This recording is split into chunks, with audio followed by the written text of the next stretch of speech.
Om Namo Bhagavate Vasudevaya. Om Namo Bhagavate Vasudevaya. Om Namo Bhagavate Vasudevaya. Sri Chaitanya Charitamrita, translation and commentary by His Divine Grace A.C. Bhaktivedanta Swami Prabhupada, Adi Leela, chapter 1, text 44. Jodopi Amar Guru Chaitanya Das Tothapi Janiye Ami Taha Prakash Jodopi Amar Guru Chaitanya Das Tathapi Janaye Ami Tahara Prakash Jodopi Amar Guru Chaitanya Das Tathapi Janaye Ami Tahara Prakash.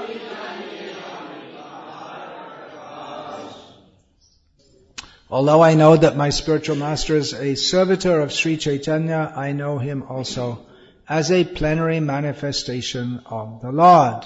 Purport.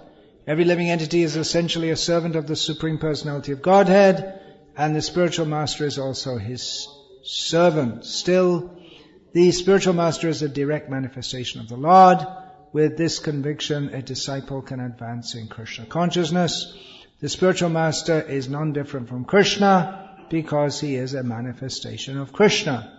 Lord Nityananda, who is Balaram himself, the first direct manifestation or expansion of Krishna, is the original spiritual master. He helps Lord Krishna in his pastimes, and he is a servant of the Lord. Every living entity is eternally a servant of Sri Krishna Chaitanya. Therefore the spiritual master cannot be other than a servant of Lord Chaitanya. The spiritual master's eternal occupation is to expand the service of the Lord by training disciples in a service attitude.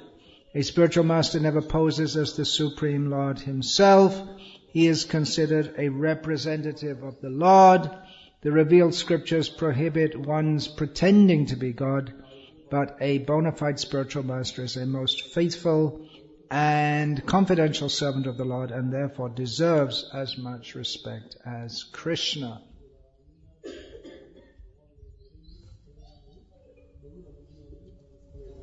Okay, I'll go on and read a few more verses. Text 45. Guru Krishna Rupon Shastra Pramane Guru Rupe Krishna Kripa Karen Bhakta Gane. According to the deliberate opinion of all revealed scriptures, the spiritual master is none different from Krishna. Lord Krishna, in the form of the spiritual master, delivers his devotees. Acharyang mang vijani yan avamanyeta karhichit namartya buddhya suyeta sarvadeva mayo guruhu. One should know the Acharya as myself. This is quotation from Krishna. One should know the Acharya as myself and never disrespect him in any way. One should not envy him, thinking him an ordinary man, for he is the representative of all the demigods. Shikha Guru ke to jani Krishna Sharup antarjami bhakta shreshta edui rup. One should know the instructing spiritual master, Shiksha Guru, to be the personality of Krishna. Lord Krishna manifests himself as the super soul and as the greatest devotee of the Lord. Naivo payantya pachiting kavayastavesha brahmayushapi kritam riddha muda smarantaha yontarbahistanu britang ashubhang vidhunvan acharya chaitya vapusha svagating vyanakti. This is a prayer of Uddhava to Krishna, speaking to Krishna. O my Lord, transcendental poets and experts in spiritual science could not fully express their indebtedness to you, even if they were endowed with the prolonged lifetime of Brahma, for you appear in two features, externally as the Acharya and internally as the Supersoul, to deliver the embodied living being by directing him how to come to you. I chose to speak on these verses this morning because a godbrother of mine wrote to me within the last week with a question. I don't know, it's really a question, it's maybe meant as a rhetorical question. Where does this idea come from that the Shiksha Guru is more important than the Diksha Guru? So I wanted to address that question. Coincidentally, it happens to be the so-called birthday of this body, and I'm taking the role of a guru, but that's coincidental.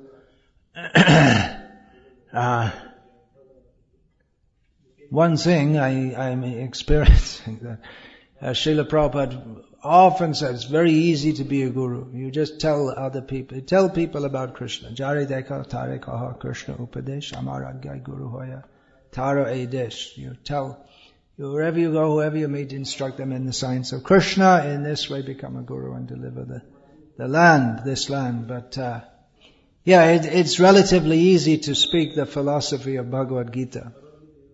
That also requires great mercy to be able to do so and get it right and get it as it is.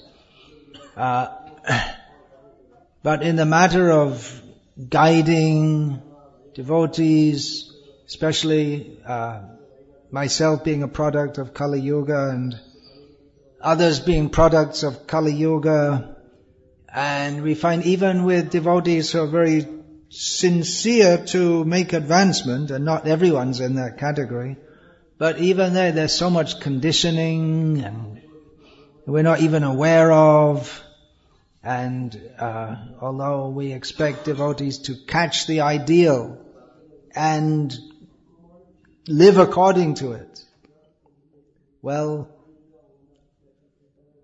Bhagavad Gita, Daivihi Aisha Gunamayi Mama Maya Duratyaya. It's very difficult to conquer over Maya. Mameva ye prapadyante. If you just surrender to me, Krishna says, Maya me tam tarantite. You can cross over. So that's the easy part is chanting Hare Krishna, and the difficult part is, well, Prabhupada would say, what is the difficulty? What is the difficulty? We are the difficulty. There's a saying in English, we have seen the enemy, and the enemy is us. We are our own worst enemies. We are, what is that?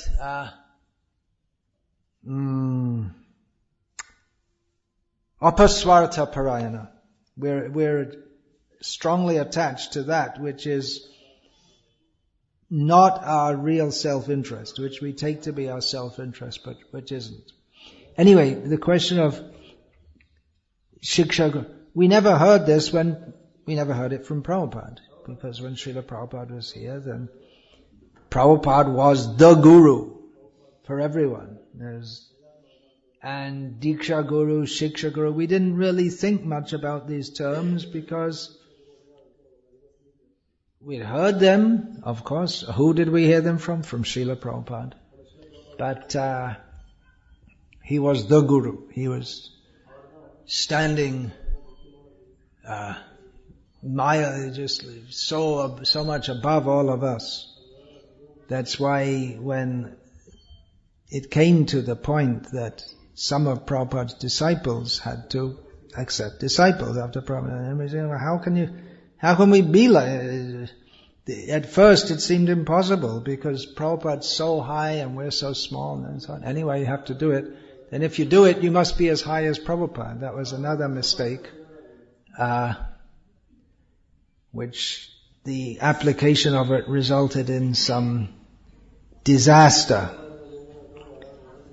Now we have all over the world a situation where there are relatively few gurus, and most of them have many disciples.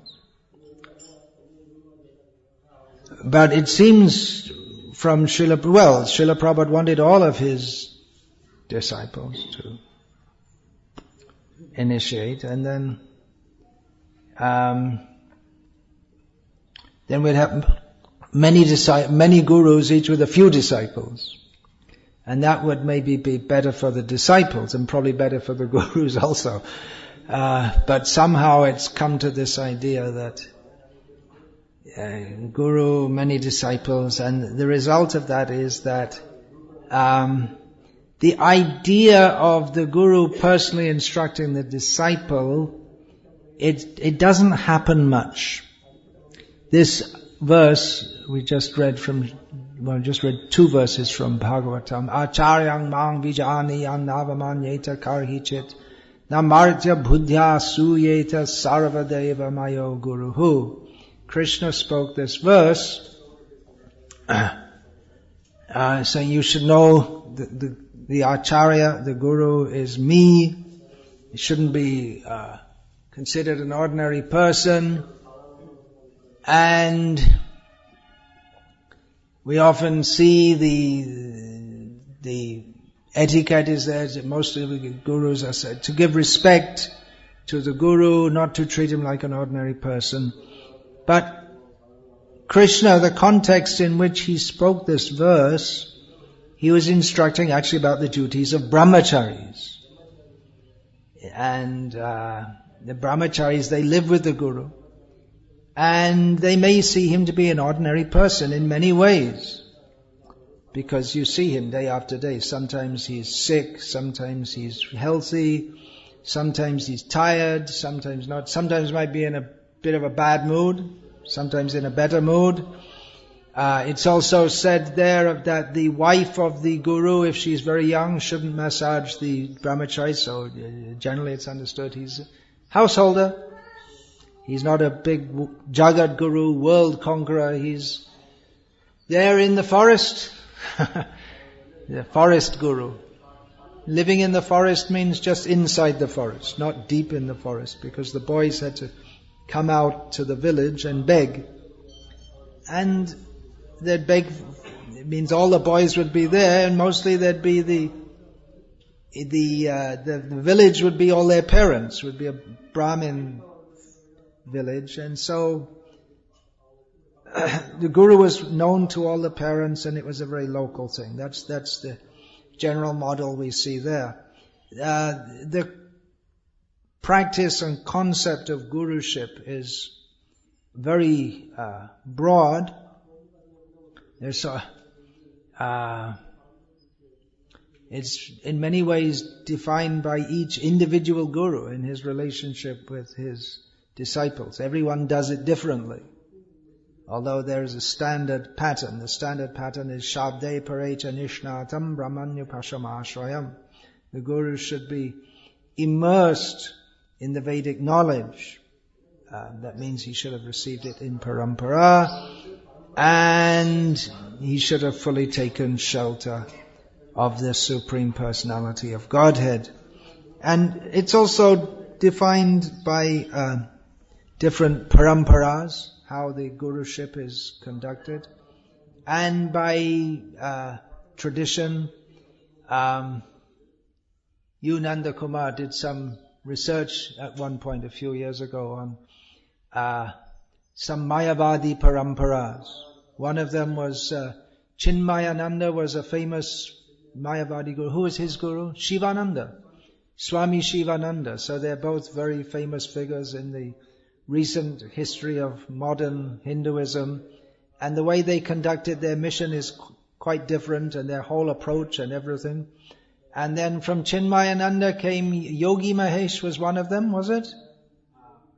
Yogi Mahesh was from the other coming also from Swami Shivananda. Swami Chinmayananda had Epatsarthi and a few others to the Vedanta Foundation. Then but they're all quite different in many ways. But it's the same basic message of be a good Hindu and Mayavad and all this. Not even Mayavad in the pristine sense, as we get in the Shankara Mat.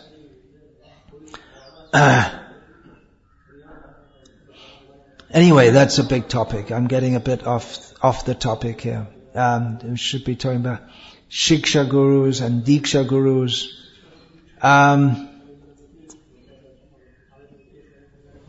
This question came because a devotee in Europe who is very senior there, not a disciple of Srila Prabhupada, but he is telling others that you have to respect the Shiksha guru, or the Shiksha guru is more important than the Diksha guru. So my godbrother is saying, where did this idea come from? We didn't hear it from Srila Prabhupada. As far as I know, this idea was introduced into our movement shortly after Srila Prabhupada's departure. It entered our movement via Srila Bhakti Rakshak Sridhar Maharaj, who was a godbrother of Srila Prabhupada, who Srila Prabhupada had a close relationship with, a lot of respect, and whose expositions on Shastra were something quite extraordinary.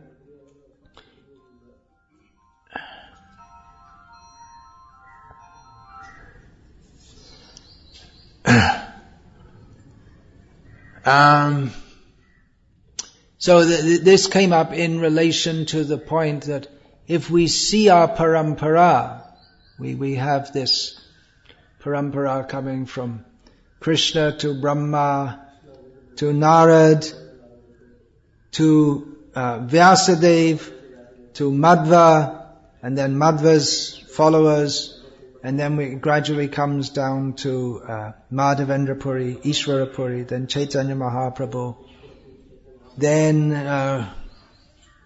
Rup, or 6 Goswamis we can say. And then if we see the list of names is given, Krishnadas Kaviraj Goswami, Narottam Thakur, Vishwanath Chakravarti, and Baladev Vidyabhushan. And it's not all by Diksha. Chaitanya Mahaprabhu is not known to have initiated anyone, although some people say he did. It's not known who all of the 6 Goswamis were initiated by. There's some talk that Rupa and Sanatana were initiated by Gadadhar, but it's not sure.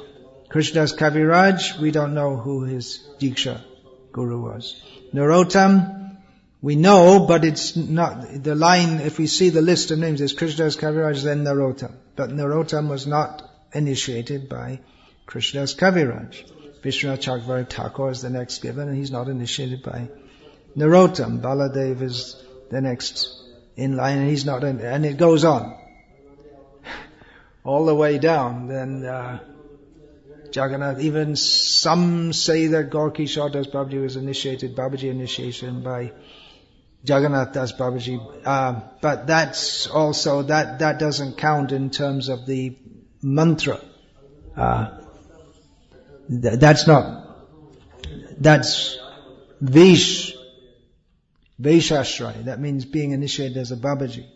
But the Diksha, the Vaishnavi Diksha, that is, in the parampara, that would be the one that's either a Vedic parampara or according to Pancharatra or Shaivagama, it's the mantra that's given at the time. That who you take sannyas from, that's not considered to be, generally that's not considered to be the main factor.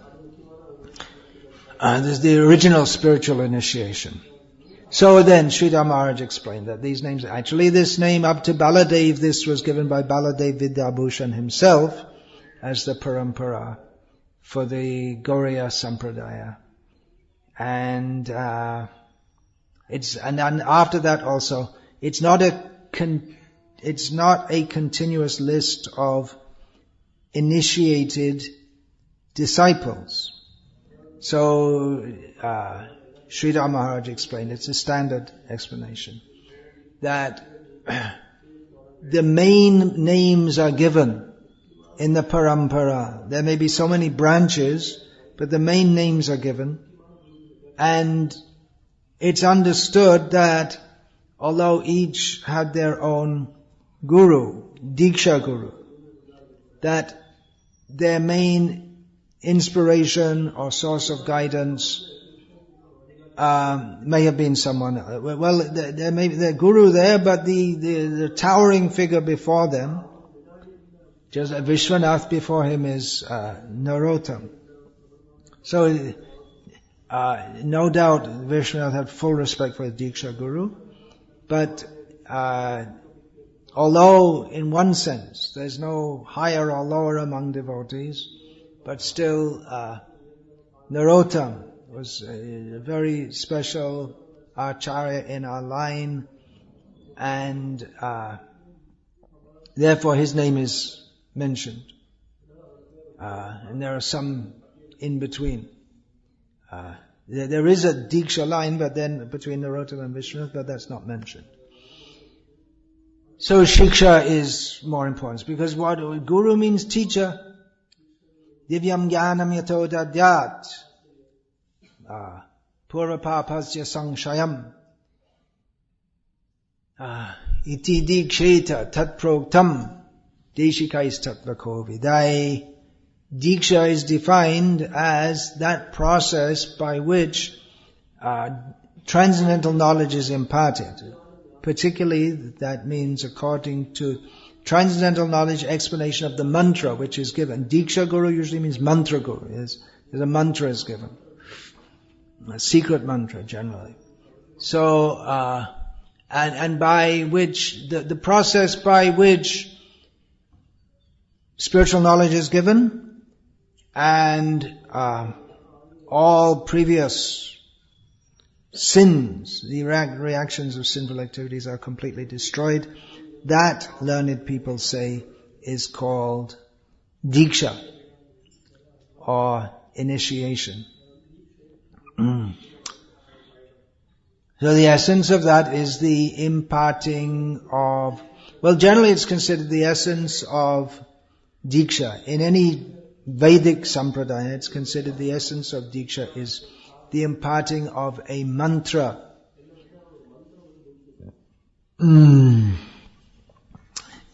But here it says that the giving of the knowledge, because if one simply gives a mantra without knowledge, then it won't have effect. These are all shastric statements.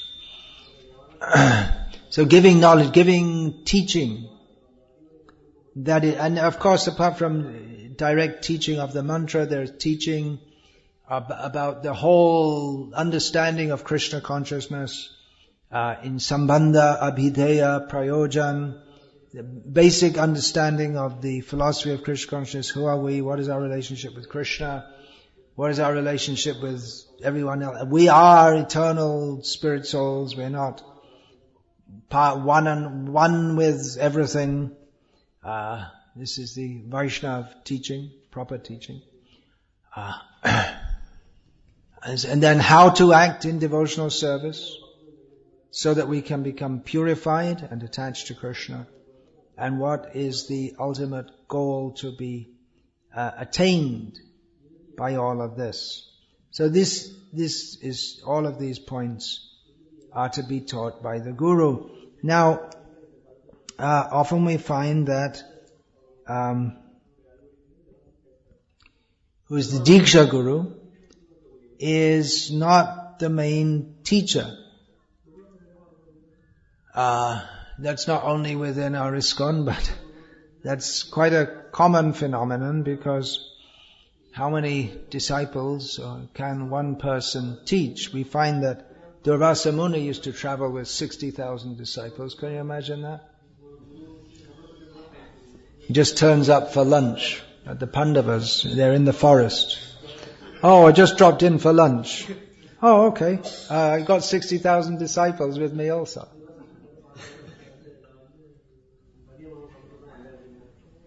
So, things were different in those days. We can't imagine all these things in Kali Yuga. But the ability of, although it's said here, Acharyang Mang Vijaniyan, Krishna says, one should know very well that the Acharya is myself, but that's to be understood contextually. He is non-different, but different also. One way is different is that a jiva cannot interrelate with so many people directly. Tam sarva bhuta hridayam munimanatosmi. Sutta Goswami prays to Shukdev Goswami that he can enter the hearts of all. So we find that Srila Prabhupada could enter the hearts of all, that devotees gave their heart to him, and he gives guidance and inspiration. But in terms of personal training, there's only a limited number. That's just the way things are. Krishna can expand himself into so many forms. And a perfect yogi can expand himself also, but generally doesn't, especially in this Kali Yuga. The Vaishnava Acharyas, they don't show mystic powers. They don't exhibit that. So some system is there of organization by which Srila Prabhupada personally trained some disciples, and then they were expected to train others. He also wrote books. That's one of the functions of the acharyas and gurus, is to write books which present the knowledge of Krishna consciousness according to the particular time, place and circumstance. We may say, well, Krishna consciousness is the same everywhere. That's true. But Maya takes different forms in different times, places and circumstances. For instance, we find Krishna in Bhagavad Gita speaking about Sankhya philosophy, but it's not an issue nowadays. It's not something to be addressed. Nowadays, in preaching, Srila Prabhupada addressed modern science. It wasn't an issue at the time when modern scientific misconceptions, it wasn't an issue when Krishna spoke Bhagavad Gita. So it's the same philosophy, but it has to be spoken in different times, places and circumstances. And we find also that people in Kali Yuga, they're less intelligent, so it has to be made suitable for them. For people in India to present Krishna consciousness, the presentation in general may be different to people outside India, and so on and so on and so on. So various books may have to be written. Just like, for instance, we find within the Shastra and within the commentaries, it's largely taken for granted that there is rebirth again and again and again. Krishna explains this at the beginning of Bhagavad Gita, but generally in the Shastras it is explained, but then so many stories are given. It's there within the culture. There's this whole collection, huge collection of stories in Sanskrit, Katamrita, Sagar Sa, something like that. Maybe there's more than one collection. And it's mostly all kinds of stories about how someone does something and they're very sinful and they get another birth, and it's just accepted within the culture. Whereas in the Western countries, and increasingly so in India nowadays, that maybe have to explain. There's one book written just on that subject for distribution by our book distributors. The book is called Coming Back, and it just concentrates on this subject, establishing the point of reincarnation, without which one cannot even begin to understand anything else about the philosophy of Krishna consciousness and Bhagavad Gita. So the gurus in this way, they personally instruct disciples. Those who have many disciples may make some organization to so that what they teach can be disseminated at a personal level. And they write books. We find all the great acharyas, they would travel from place to place, establish mutts, or monasteries, I guess you would say in English, something like that. And from time to time they would stop and just write. And in this way, Shankaracharya, who's accepted as an acharya by Chaitanya Mahaprabhu, although his philosophy is not what we teach, but he is in the mold of a traditional acharya. And then Ramanujacharya, Madhvacharya, they all followed this pattern. They would travel, preach, they would meet with opposing parties, and they'd have debates and defeat them. They became great acharyas by defeating others. So even Madhvacharya, he may have had thousands of disciples, but if he was once defeated, then he'd be finished. Of course, there's no question of defeating him, but theoretically, he would be a historical non-entity if he'd been once defeated. So they went throughout their lives being undefeated, these acharyas. And time to time they would stop, sit in one place and write. Srila Prabhupada hardly stopped. He would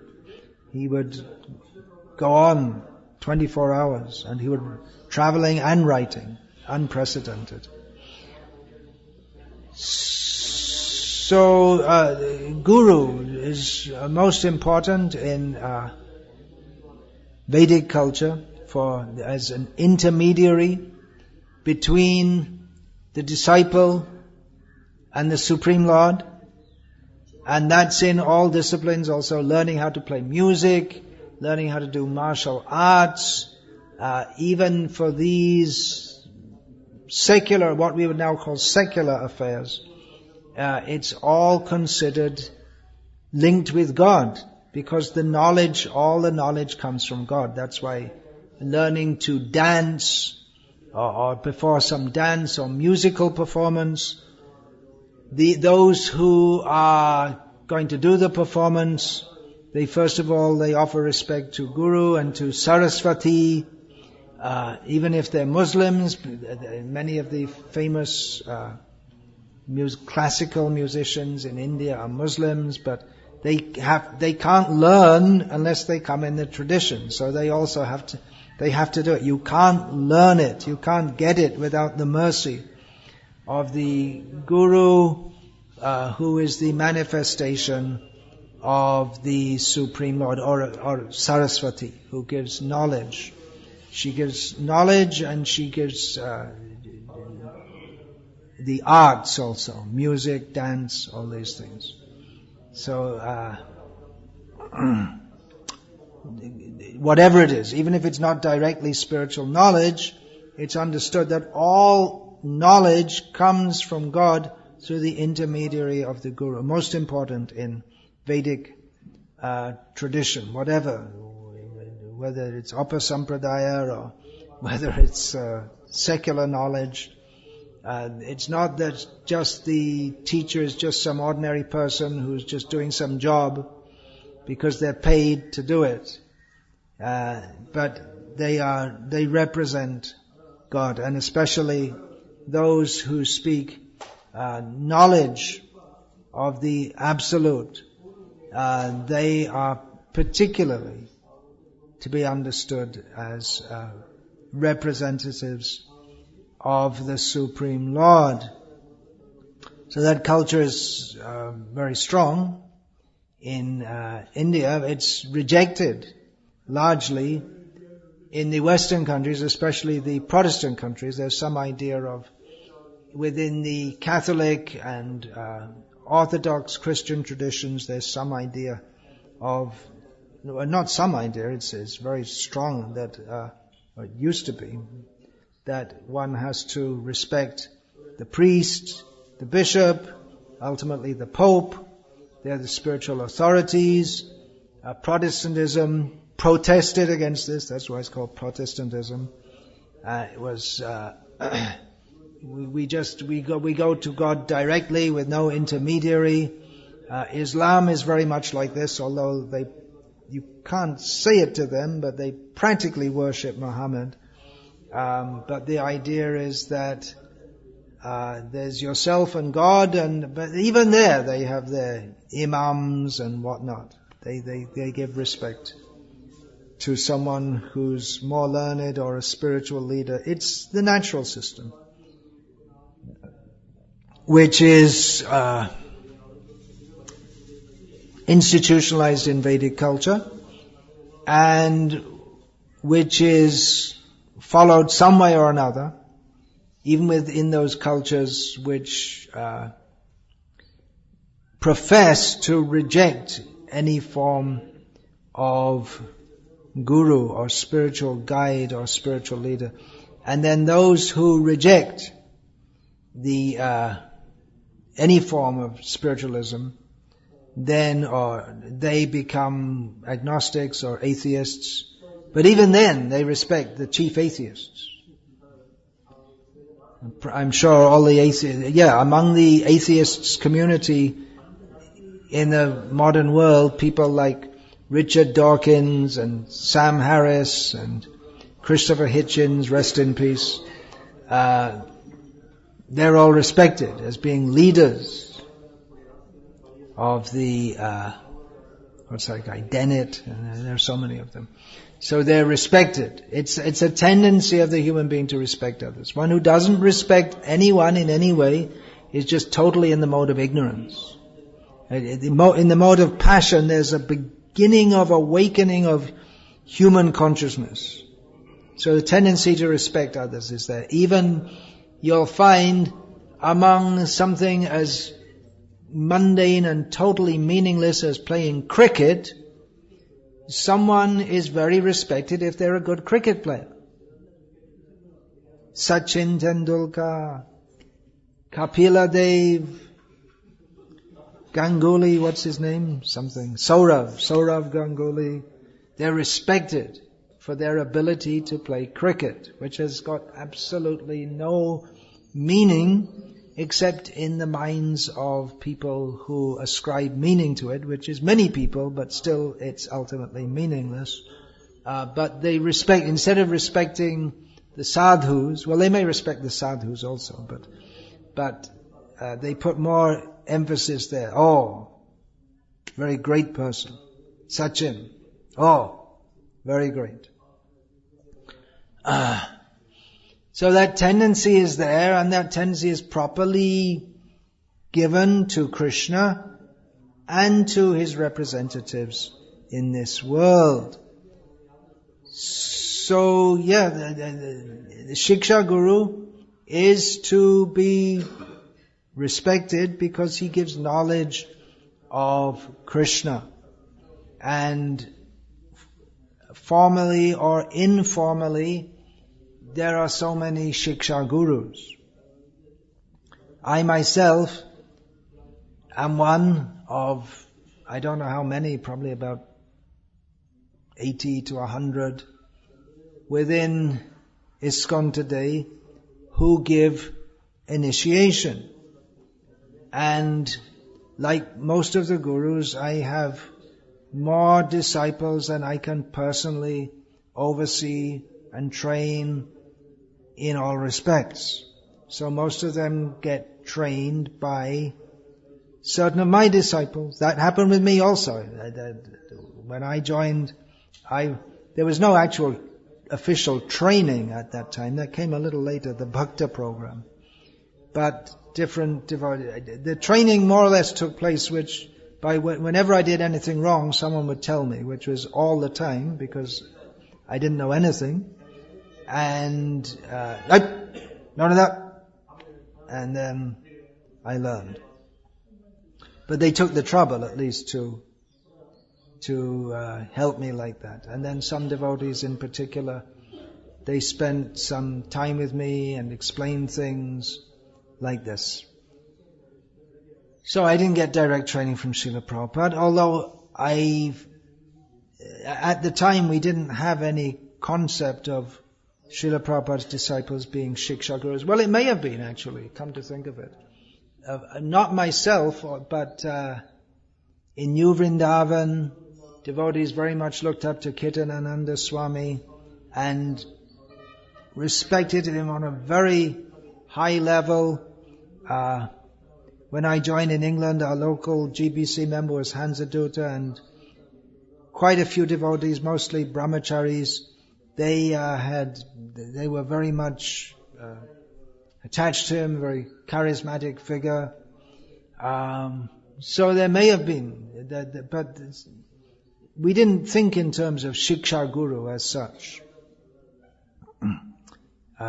We didn't think Diksha Guru, Shiksha Guru. We didn't think any such thing. We just thought Prabhupada's our Guru, and that was it. So this idea of Shiksha Gurus has come up. It seems to be quite strong at the present time, especially among those gurus who are hardly seen by their disciples.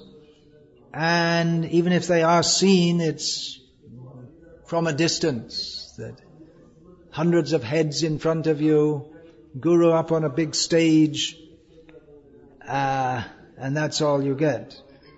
And you might, in your lifetime, get him to pat you on the head or something like that. So such disciples are guided by others, and if they are to get proper guidance, then it's important for them also to respect those who are guiding them. Otherwise, if they think, well, it's just some guy, what does it matter? He can tell me whatever he likes, but I don't have to follow it. But if we think that this is a sacred transaction, that this person has been trained so many years, Krishna consciousness, now he's training me, so I should accept that. Then the person who is getting the guidance can take it much more seriously and be benefited. It can be problematic also. Just as any guru-disciple relationship can be problematic. If the guru is not properly situated or the disciple is not properly situated, they're not properly discharging their functions, then it may be problematic. Actually, everything in this world is problematic, especially when you try. It may not seem to be so problematic as when we try to become free from all the complex and deep and subtle problems that are in our mind. When we try to sort them all out, then it may seem to be more. So many problems come out, and we get to see all the impurities in our hearts. So that may be problematic. Especially that if those who take the role of Shiksha Guru, they do so with not such good intentions, which they may themselves not even see properly. Or they're not qualified to guide. Just like I heard over in Kerala, there are a few devotees they've never had any proper training themselves, but now they declare themselves to be Shiksha Gurus, and they make very strongly the point, yes, Diksha Guru, to be respected in all, yes, highest respect, but Shiksha Guru is more important, meaning themselves, and they give all kinds of strange advice, just like, for instance, so I heard, one devotee was in a student hostel where the only food there is served is with meat. So he said, well, that's okay then, what can you do? Eat meat, time, place and circumstance. So this doesn't seem to be very... Shiksha Guru will, by his mercy, you won't get any result, no sinful reaction. So taking the position of God, but not being very qualified to do so. You may say, well, who's qualified?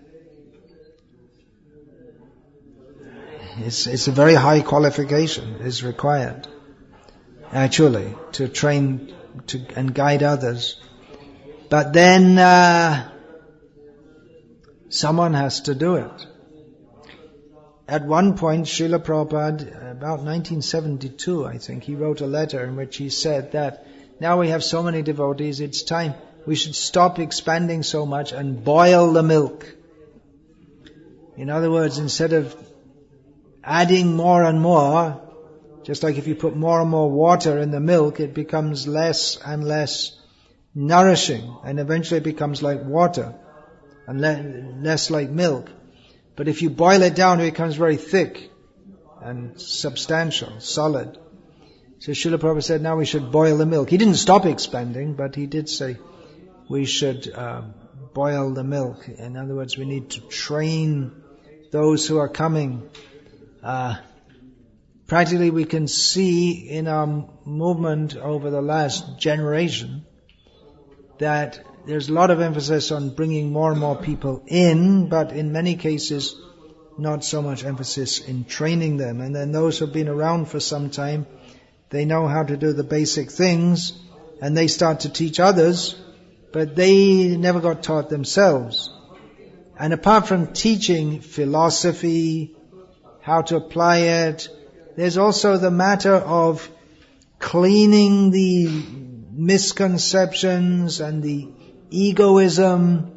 And if someone becomes a Shiksha Guru, but has so much egoism, which they may not notice, then or personal motivations, they may want to be, I can be a leader, I can show, I'll show what I can do, or whatever. Then it becomes problematic in the sense that they may bring people to Krishna consciousness, but by spiritual genetics, the ill motivation in the heart of the so-called Shiksha Guru, that becomes communicated to the next generation. And so everyone thinks that, well, we're in this movement to chant Hare Krishna and show ourselves. And then the next one also wants to be a big leader, and I'll show them. Then we get all this. This is my territory. You can't come here. These are my followers. You don't touch them. And so on and so on and so on. And it becomes quite mundane. So gurus are needed. We need many, many gurus. But it's not a cheap thing. One has to, in one way very easy, you just speak the message of Krishna. But to be what Srila Prabhupada called a transparent via medium, that is required. That the message of Krishna doesn't come through the filter of our own material motivations. That is the problem. Our own lacking may be there in that we may not be fully realized. We may have the material attachments, this, that, but if the motive is pure, anyabhilashita shunyam, without any motive to exploit others, it's very dangerous. If we think, I'll take Shiksha Guru and then they'll serve me this way, that way, that way. One devotee, many years ago, he said, I think I need 2 disciples, one to massage me and one to cook my meals.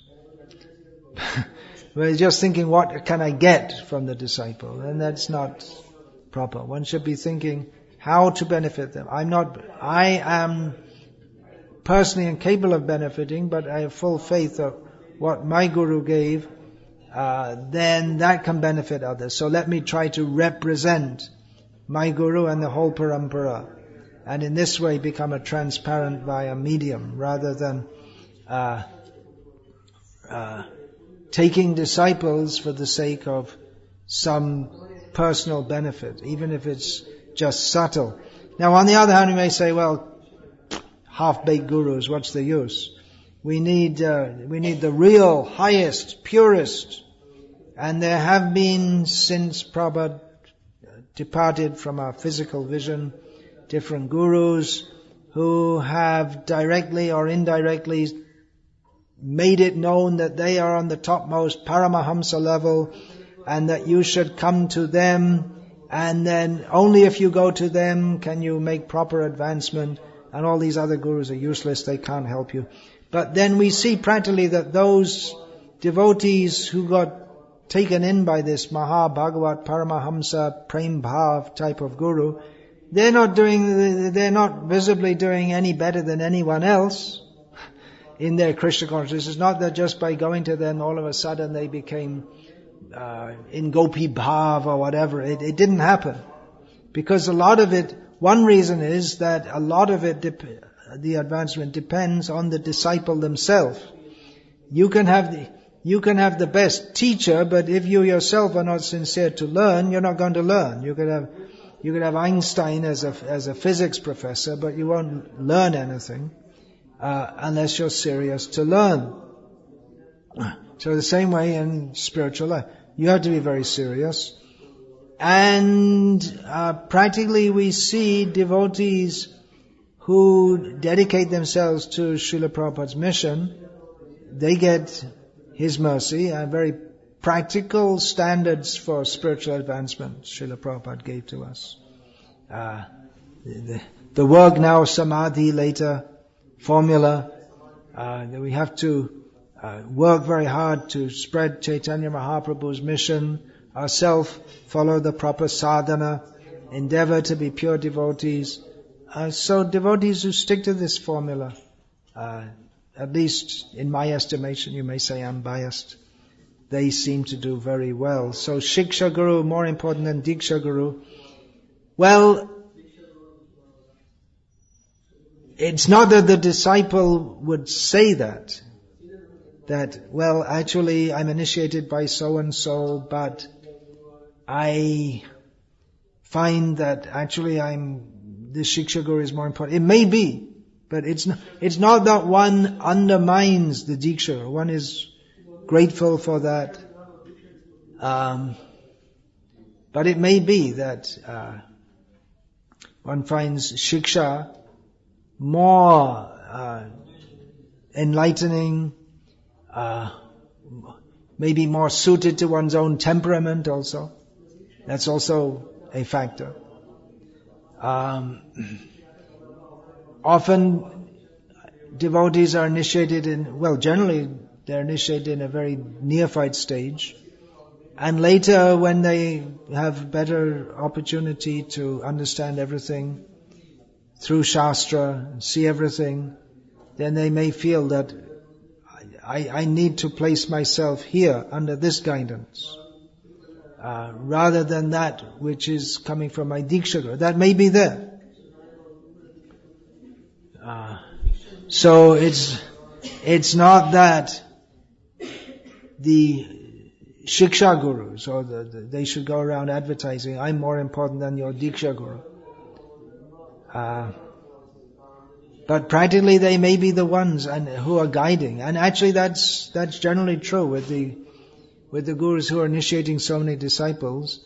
They don't, in many cases, they don't personally bring people to Krishna consciousness or train them. They just give, I say just, but it's not a small thing to give the mantra. It's not a small thing because that formally links one to the parampara and makes a connection with Krishna, formal connection. And also the Diksha Guru is supposed to take the sinful reactions of the disciple. So it's not a small thing. But Shiksha Gurus are needed, but it's a bit of a difficult situation because devotees, they need to train the people who are coming, and for that they require that there be some respect, proper respect. On the other hand, those who are local teachers, they don't have all the fanfare that comes with the role of Guru in ISKCON today, which is quite high actually. This fanfare, you know what that means? That means a lot of praise, dhum-dham in Hindi you'd say. All this, a big spectacle. That's generally not been there in our Vaishnava Sampradaya. Bhaktisiddhanta Saraswati Thakur was maybe the first to introduce this. It's there in some Mayavadi Sampradayas. They have a big felicitation ceremonies on the birthdays of the gurus.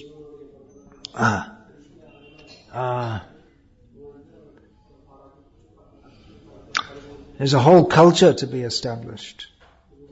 And people can understand this point. In India, the culture is there to accept a guru to the extent that people can be easily exploited and misled. But in other countries, it's so much lacking that those who are guiding, they may feel constrained to say, yes, you should respect me. In a not very roundabout way, they may say, look, I'm your Shiksha Guru, you should respect properly. Because in their culture, they don't have the idea to respect anyone, except maybe a football player. They don't respect the teachers, nor do the teachers act in a way that they command any respect. It's cat and dog civilization, as Prabhupada said. So there are misunderstandings there. Should the Shiksha Guru be respected or is more important than the Diksha Guru? Maybe, not in every case. It may be.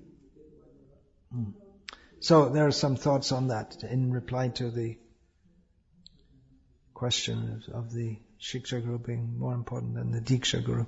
Any questions about this, please? Yeah. Just when a similar question like this was put to a senior devotee in Chennai, he said that the best solution is to take. He said that because I am the Shiksha Guru, you take Diksha from my Shiksha Guru, and then all the problems are solved. So what's the question? Is it recommended? Is it recommended? How did this come to be spoken? What are the problems that are being perceived, that are being solved? The Shiksha Guru teaches something and your Diksha Guru says something else. No, but he said all problems will be solved. Which problems? How did the question arise? It's something like the parallel lines of authority. Parallel lines of authority. Where your temple president or your... Oh, I see. The temple president on one side and the Diksha Guru on the other side, and there's parallel lines of authority. I see. So someone said that, well, I'm your Shiksha Guru, so if you take initiation from my Guru, then all problems will be solved. It might be. And more it's coming up that it's presented that the temple presidents are Shiksha Gurus. But it's not that by having a position, you become a Shiksha Guru. It's the disciple himself has to have that feeling, not that now I'm the temple president, so I'm your Shiksha Guru. You can't appoint yourself, or no one can appoint you.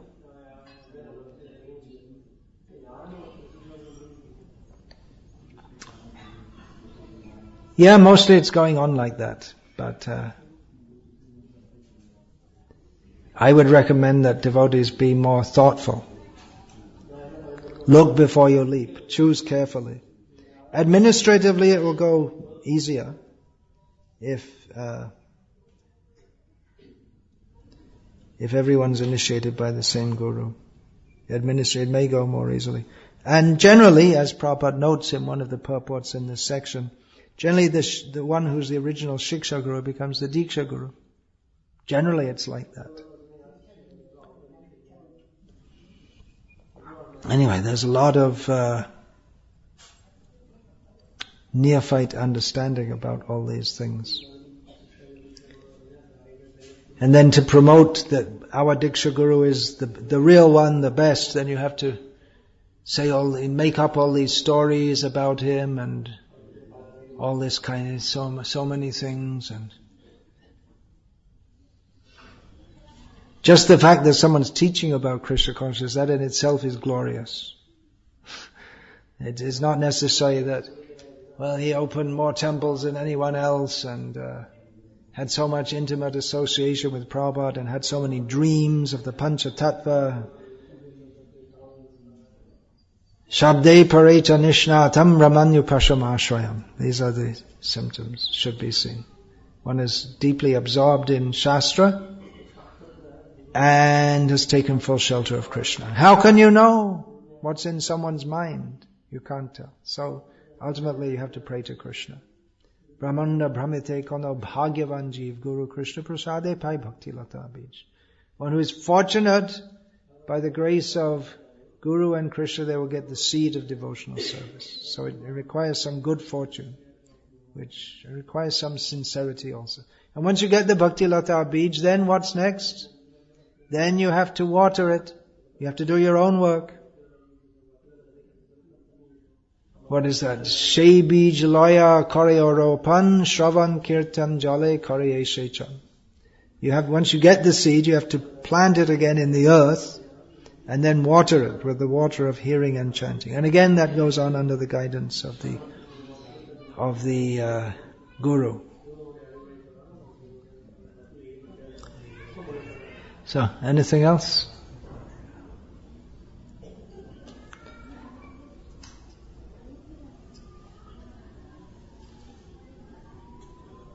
Hare Krishna. Srila Prabhupada ki jai. Shri Chaitanya Charitamrita ki jai.